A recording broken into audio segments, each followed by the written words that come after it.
Hello friends, welcome back to our channel.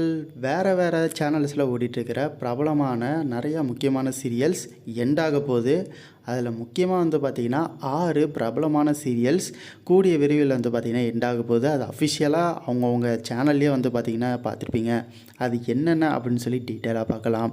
First, இந்த serial ஸ்டார்டிங்கில் ரொம்பவே சூப்பரான ஒரு ஸ்டோரி, நல்ல டைமிங்கில் போயிட்டு இருந்துச்சு. பட் டைமிங் சேஞ்ச் பண்ணி லீப்பெலாம் கொண்டு வந்து இந்த சீரியலே இப்போ முடிச்சிட்டாங்க. மகாநதி, ஆடுகளம், செல்லமே, கெட்டி மேளம், கௌரி, கனா கண்டேனடி, இந்த மாதிரி சன் டிவி, விஜய் டிவி, ஜீ தமிழ், கலைஞர் டிவின்னு பல முக்கியமான சேனல்ஸோட நிறையா முக்கியமான சீரியல்ஸ்லாம் பார்த்திங்கன்னா எண்டாக போகுது. ஒரு பக்கம் இது எண்டாச்சுன்னா இந்த ரீப்ளேஸ் பண்ணி நிறையா புது சீரியல்ஸும் வரப்போகுதுன்னு அர்த்தம். பட் இப்போதைக்கு இந்த சீரியல்ஸில் நீங்கள் எதை ரொம்ப மிஸ் பண்ண போகிறீங்க அப்படிங்கிறத மறக்காமல் கமெண்ட் பண்ணுங்கள்.